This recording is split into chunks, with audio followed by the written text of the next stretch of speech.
কিছু নাই, কিন্তু আমি বললাম আরে বাবা যখন খরচ করে সন্তানের জন্য কোনো হিসাব নাই, আর কিন্তু সন্তান যখন বাবার জন্য খরচ করে তখন কিন্তু এখানে হিসাব এসে যায়, তাই কি যায় না? এই জন্য ও সন্তান, বাবা মা যদি জীবিত থাকে তাড়াতাড়ি তাদেরকে সন্তুষ্ট করার চেষ্টা করো। যাদের নাই তারা বুঝবে, আমাদের নাই আমরা বুঝি। মা যে কত বড় সম্পদ এটা হারাই না গেলে বোঝা যায় না, জীবিত থাকলে কখনোই বোঝা যায় না। এই জন্য জিকির করি লা ইলাহা ইল্লাল্লাহ, লা ইলাহা ইল্লাল্লাহ, লা ইলাহা ইল্লাল্লাহ, লা ইলাহা ইল্লাল্লাহ। জোরে জিকির করি লা ইলাহা,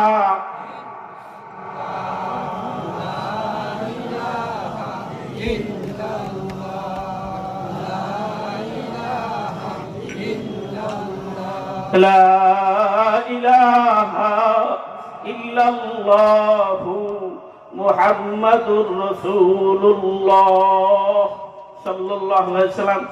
আমরা 7 ভাই বোন, 5 ভাই 2 বোন। মা মারা যায় 17 সালে, আমাদের মাদ্রাসা হয় 18 সালে। কুরবানির পরে মা মারা যায়। মা মারা যাওয়ার পরে আর আমরা 7 ভাই বোন একখানে আর কোনোদিন হতে পারি নাই, হয় নাই, আর সুযোগ হয় নাই। মা যদি জীবিত থাকতেন তাহলে সন্তানদেরকে একত্রিত করতে পারতেন। এজন্য মা যারা আছে বলে তাকে খুশি করার চেষ্টা করেন।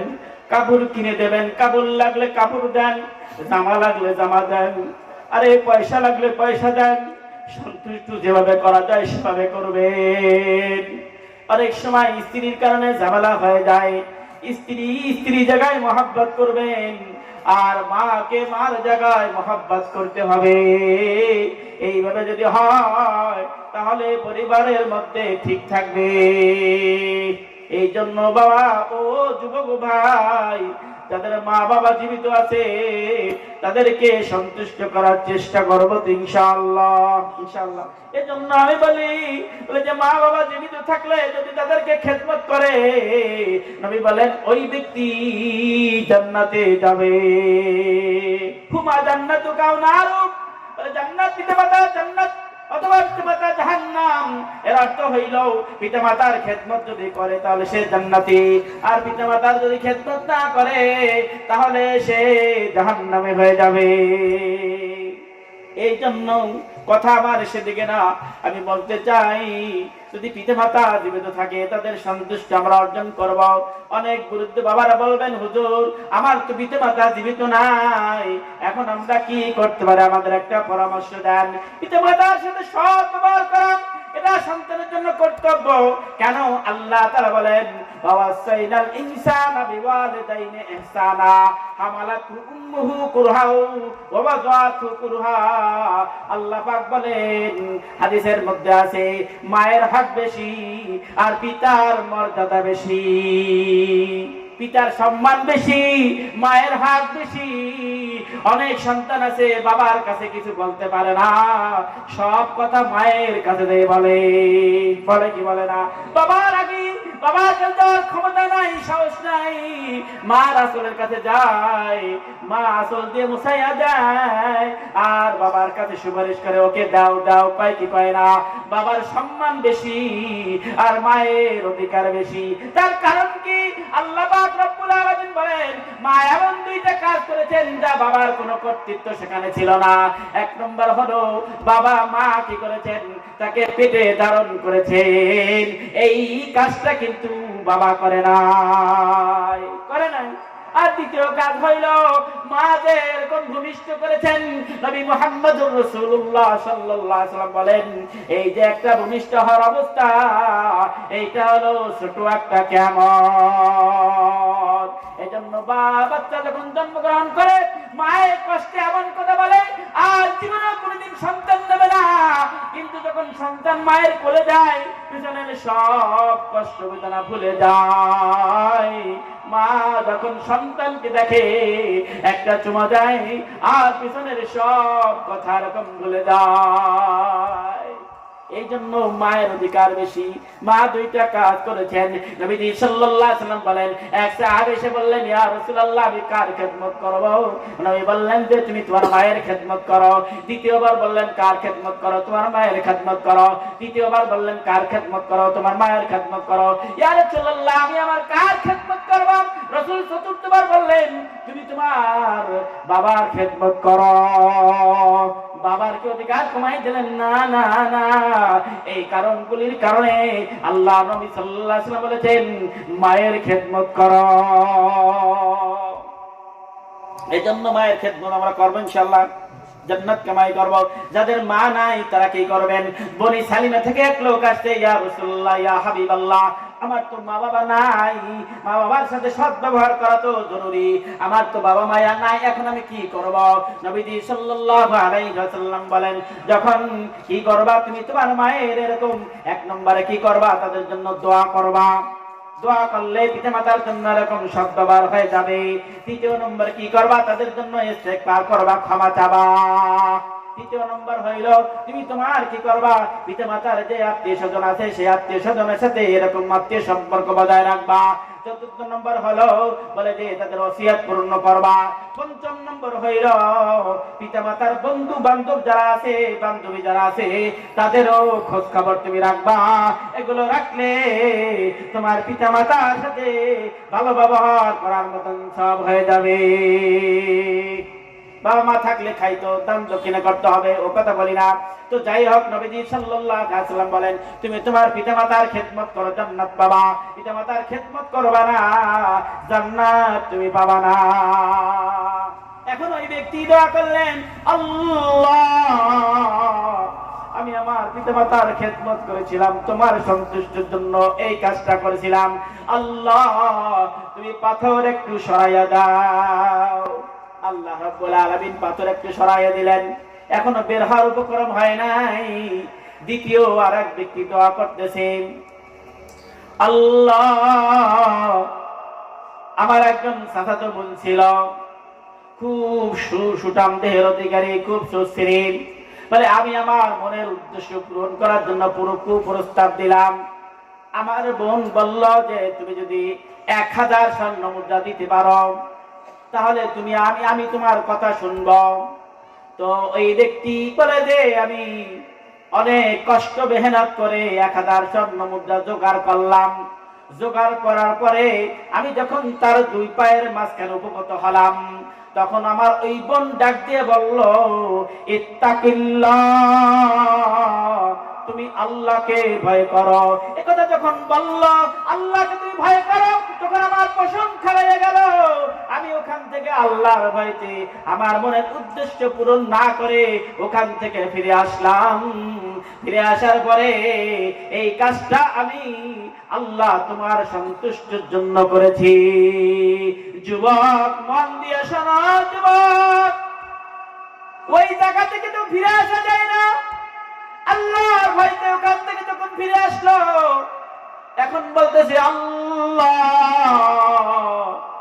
তোমার এই কাজটা আমি সব তোমার সন্তুষ্টির জন্য করে থাকি, আল্লাহ তুমি পাথর আরেকটু সরাইয়া দাও। আল্লাহ তাআলা এই ভালো কাজের বদৌলতে দোয়া কবুল করলেন। পাথর আরো একটু সরে গেল, কিন্তু এখনো বের হওয়ার উপক্রম হয় নাই। এবার তৃতীয় ব্যক্তি দোয়া করতেছে, আল্লাহ, তৃতীয় ব্যক্তি দোয়া করতেছে, আল্লাহ, আমি একজন খ্রিস্টান নিয়েছিলাম। ভালো করে শোনেন, আমি একজন খ্রিস্টান নিয়েছিলাম। এই খ্রিস্টান আমার খেতে কাজ করলো অল্প একটু, বলে যে এরকম অল্প একটুর বিনিময়, অল্প একটু মজুরের বিনিময়, ধরেন 3 কেজি চাউলের বিনিময় আমি একজন খ্রিস্টান নিলাম, বা যে কোনো অল্প কিছু মজুরের বিনিময়ে। কি আর আগেকার জামানায় খ্রিস্টানের দাম তো অনেক কম ছিল, কি কারণ বলে আমরা ছোট সময় দেখছি সারাদিন কাজ করলে 25 টাকা পাইতো। কয় টাকা? 25 টাকা পাইতো সারাদিন কাজ করলে। বলে যে কিষানের মজুরি খুব কম ছিল। বলে যে চাউলের দাম ছিল কম, আটার দাম ছিল কম, বলে যে এরকম অবস্থায় ছিল, ওই ব্যক্তি যখন বলে যে আমি অল্প কিছুর বিনিময়ে একজন কিষান নিলাম, এই কিষান কাজ করে যখন চলে যাবে, তখন আমি তার মজুরিটা উপস্থিত করলাম। নবীর শিক্ষাও এমন, নবীজি সাল্লাল্লাহু আলাইহি ওয়াসাল্লাম বলেন, আরে কিষান খেতে কাজ করবে, ঘাম শুকানোর আগেই তাকে মজুরি দিয়ে দাও।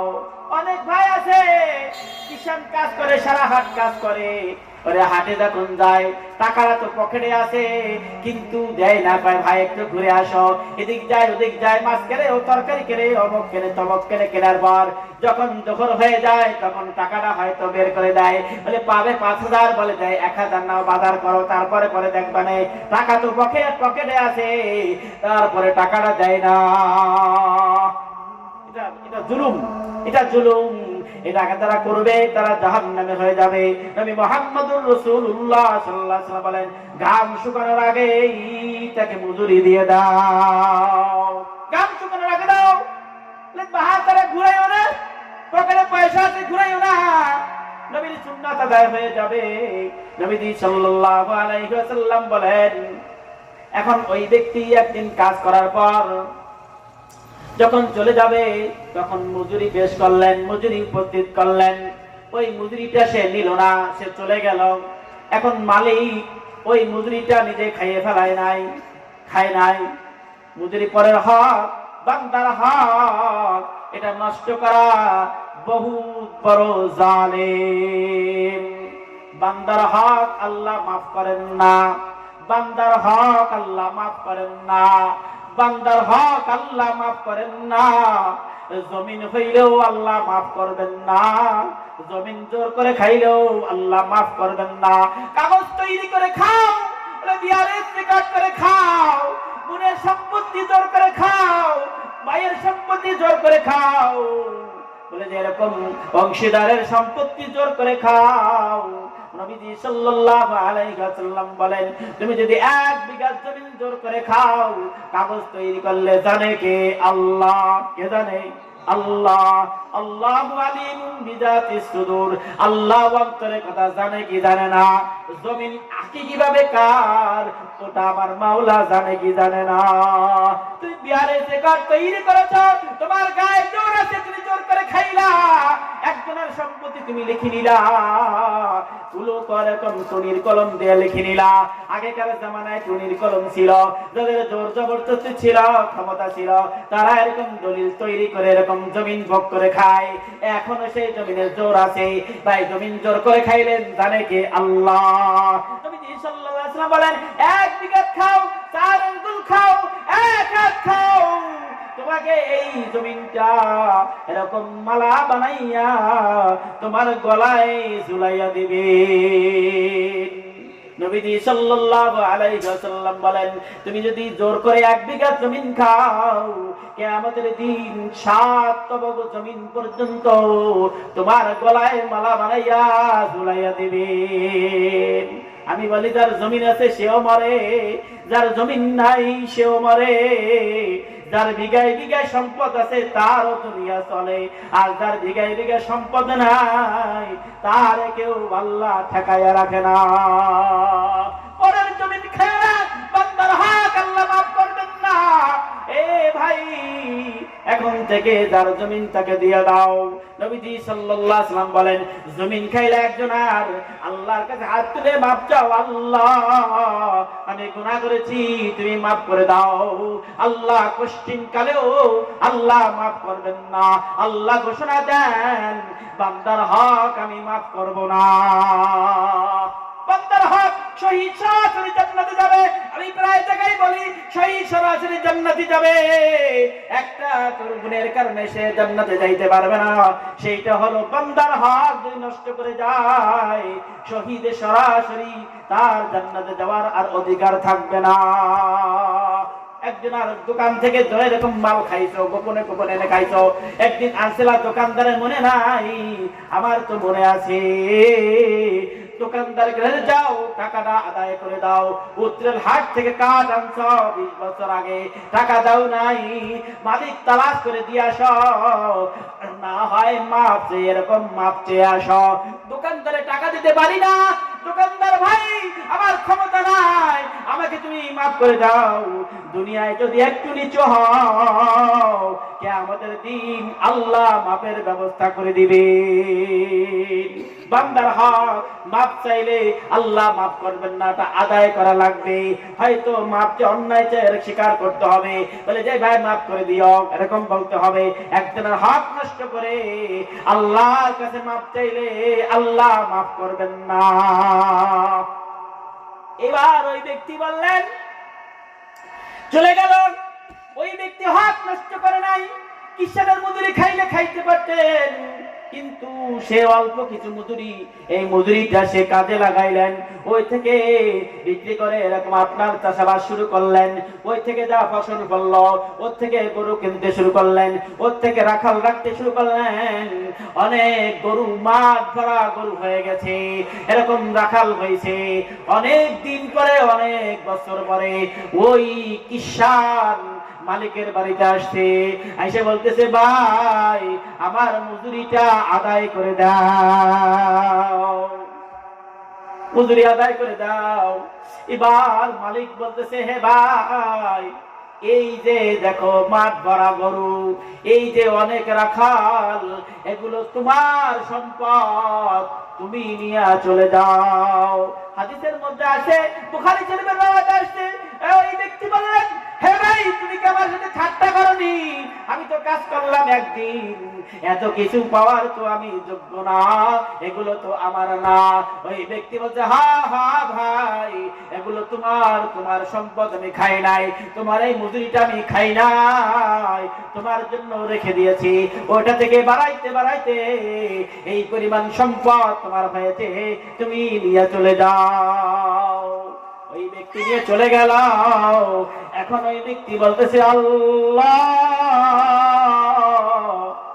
এই যে কাজটা আমি করলাম, ওই ব্যক্তির হকটা আমি নষ্ট করি নাই, আল্লাহ ওই ব্যক্তিকে বাড়াই বাড়াই দিয়েছি, আল্লাহ এটা যদি তোমার সন্তুষ্টির জন্য হয়ে থাকে, আল্লাহ পাথরটা পরিপূর্ণ এখান থেকে সরাইয়া দাও। আল্লাহ রাব্বুল আলামিন বান্দা কাকুতি বিনতি সারা যদি দোয়া করে, আর যদি নেক কাজের বিনিময়ে যদি দোয়া করে, আল্লাহ তুমি এই কাজের উসিলায় তুমি আমাকে মাফ করে দাও, আল্লাহ তাআলা মাফ করে দিবে। ওই ব্যক্তির দোয়া কবুল হয়ে গেল, পাথর পরিপূর্ণ সরে গেল, ওখান থেকে তারা বের হয়ে গেল। হাদিসের শিক্ষা হলো এই, ভালো কাজের, নেক কাজের মাধ্যমে যদি আমি দোয়া করি, আল্লাহ দোয়া কবুল করে নেবে। পারবো না ইনশাআল্লাহ?